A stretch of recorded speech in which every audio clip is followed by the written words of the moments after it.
When I was in high school, I went with my mom to purchase a new car for her. It was my first experience buying a car, and we stayed at the dealership until it was dark and most of the staff had left. I was tired and so ready to go home when the salesman had come in with even more paperwork. But my mom was on cloud nine.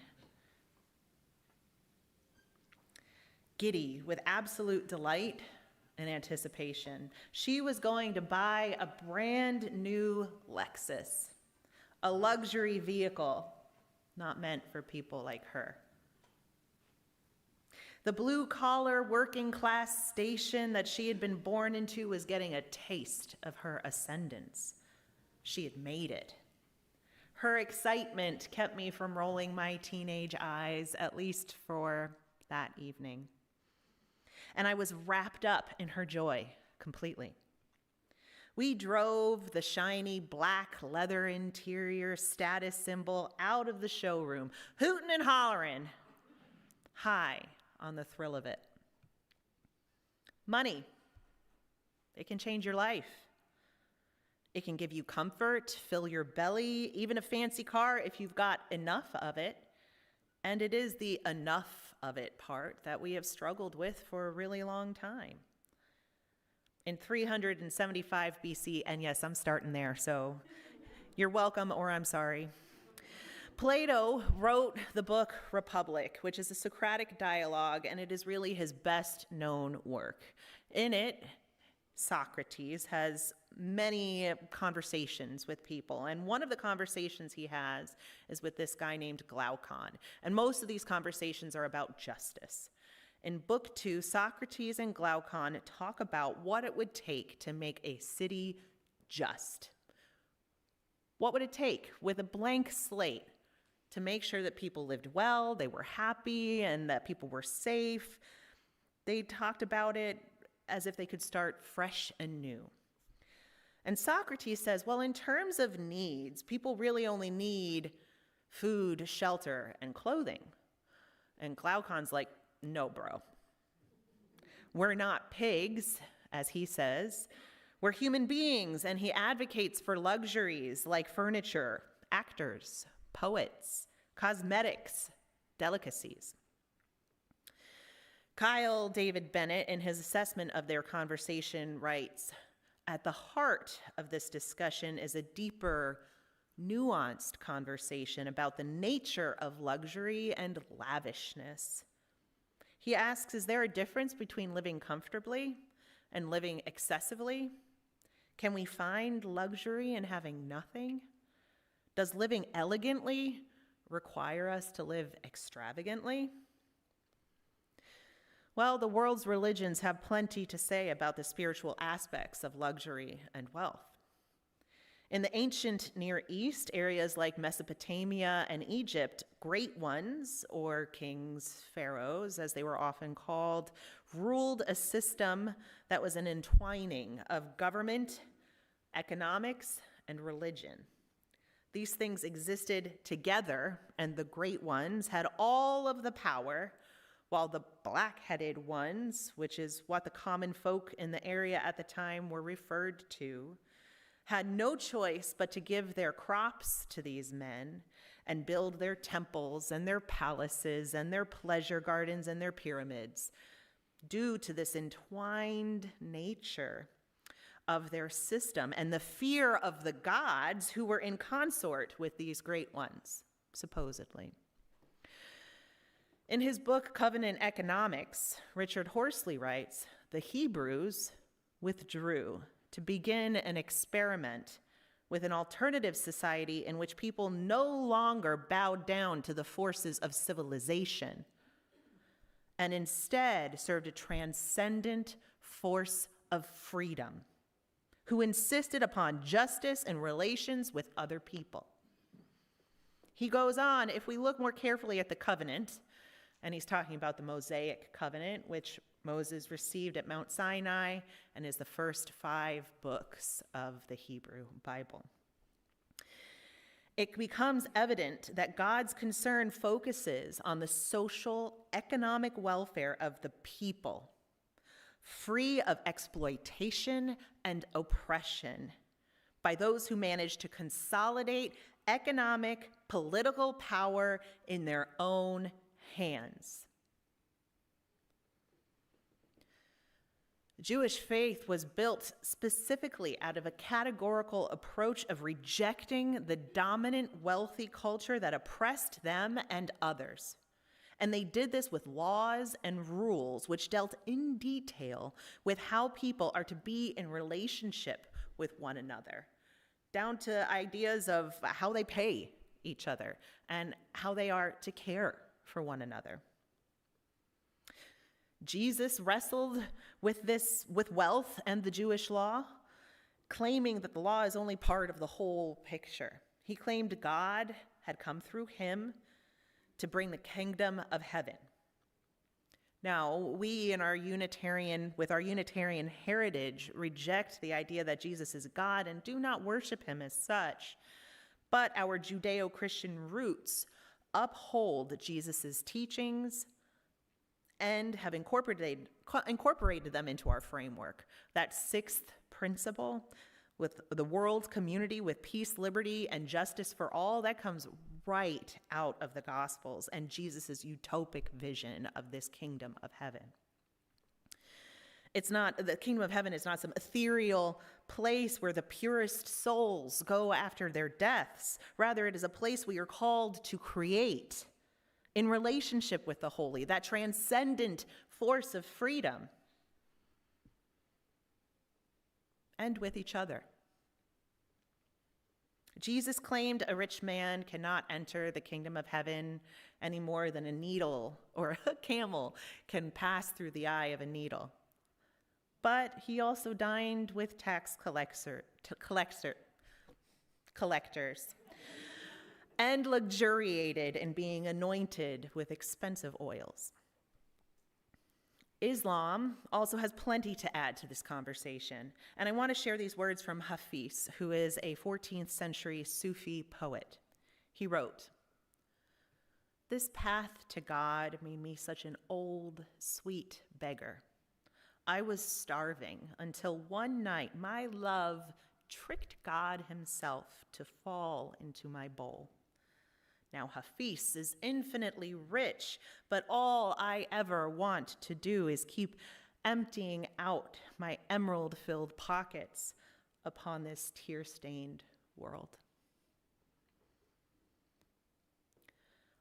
Our friends in the East have also wrestled with this call to balance with worldly wealth. The Buddha was a prince in Nepal who lived his youth inside his father's palace, kept from the suffering of the people just outside of them. It was when he saw their suffering that he went on a journey which ultimately ended in enlightenment. Along his way, he lived as an ascetic, giving up all of his worldly wealth, barely surviving on the tiniest amounts of food. He eventually gave up this lifestyle, claiming it to be too harsh and against the path towards a fuller understanding of our lives and the meaning we try to make from them. Eventually, the Buddha landed on an idea he calls the middle path, which is about living in moderation, not destitution and not luxury. In the Rig Veda, which is a central text in Hinduism, it states one may amass wealth with hundreds of hands, but one should also distribute it with thousands of hands. If someone keeps all that he accumulates for himself and does not give to others, the hoarded wealth will eventually prove to be the cause of ruin. Hoarded wealth.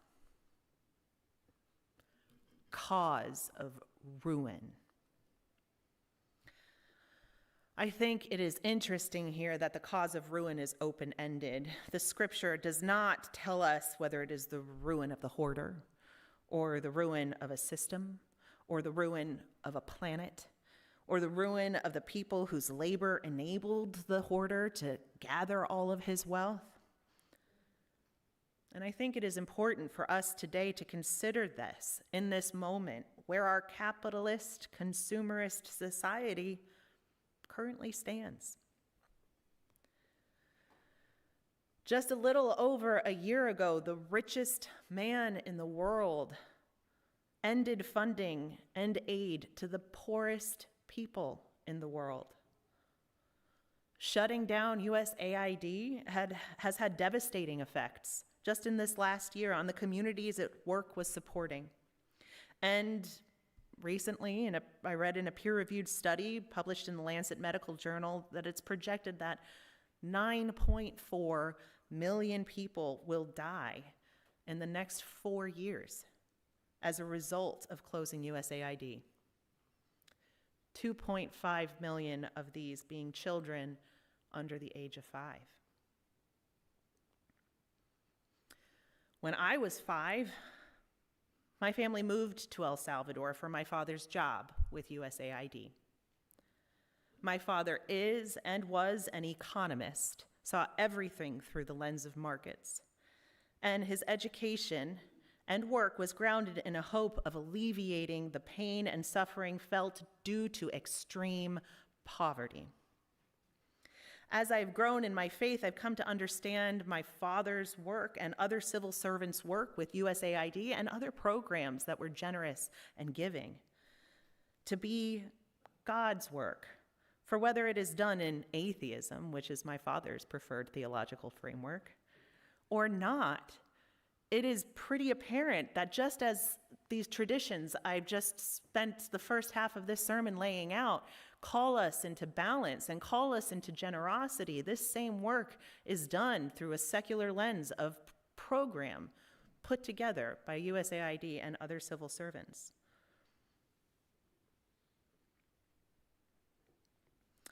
We are also at a time when corporations have more rights than the people who work for them, where CEOs make more and more money while federal minimum wage has remained at $7.25 an hour since 2009. And these powerful heads of corporations serve on political lobbying groups like ALEC. This ALEC is American Legislation Exchange Council. This council, comprising not of elected officials, but of people who are paid, funded by the corporations, keep their interests at the forefront. They literally write the legislations and just pass them off to our lawmakers, our elected officials. This is where the money is. Core Civic, formerly known as Corrections Corporations of America, used to be part of ALEC and one of the largest for-profit prison companies in the United States. They have been at the center of controversies over human rights and terrible living conditions within their facilities, and they are in the business of imprisoning as many people as they can. Our tax dollars to house inmates goes into the corporation's pockets. Also, these inmates get put to work. As our 13th Amendment ended slavery except for punishment as a crime. Inmates create profit for the companies who choose these American sweatshops in our prison systems rather than outsourcing to Asia or paying a fair wage. And with ICE detention centers popping up in more and more places, ICE funding reaching heights that are the same as the entirety of Canada's military budget, $45 billion, which is about twice as much as USAID's yearly budget in recent years. Our tax dollars go to the corporations like CoreCivic and other for-profit prison companies, which last year pulled in a record-breaking revenue of $2.2 billion. Insane money. Insane money from our pockets to corporations hoarding wealth at the expense of the poorest and most desperate people in our country. And as an article in Reuters reported last week, courts have ruled that 4,400 people have been jailed illegally in ICE arrests. And that has not stopped or been made right.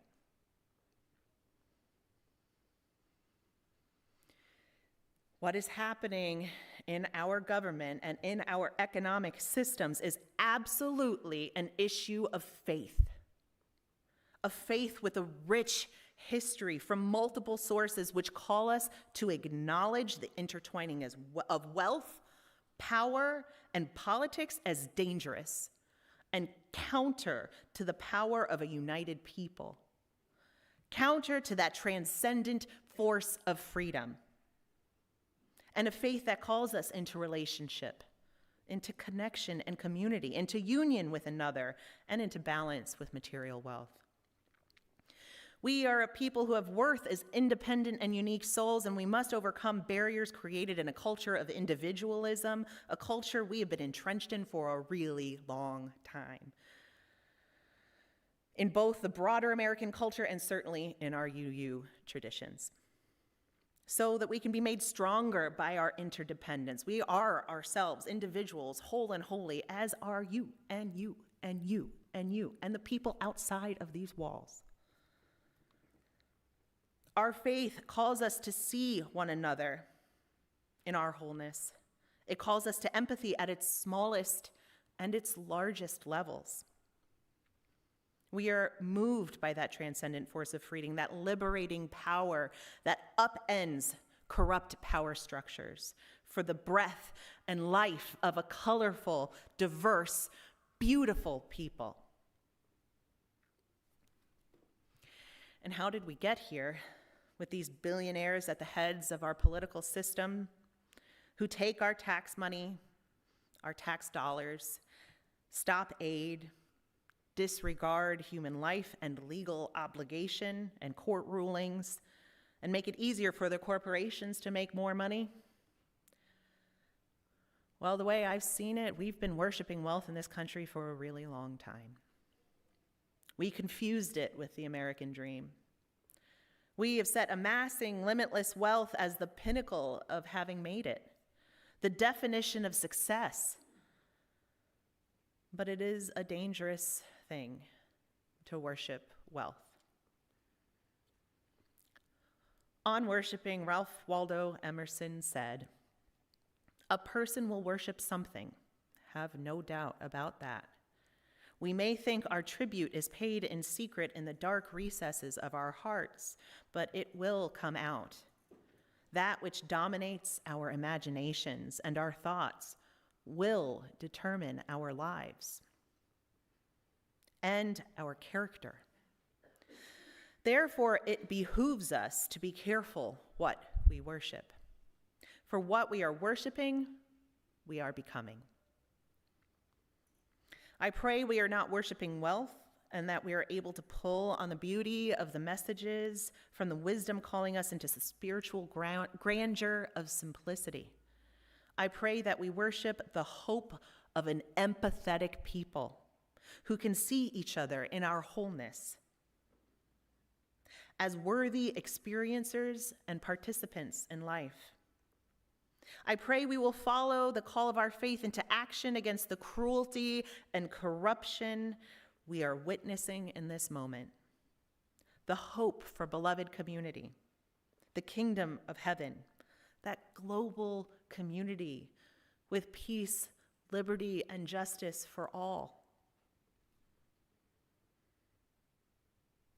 It depends on this. Our faith demands it. And it is the only way, I believe, we will be able to turn to one another, take each other's hands, and head out of the ruins.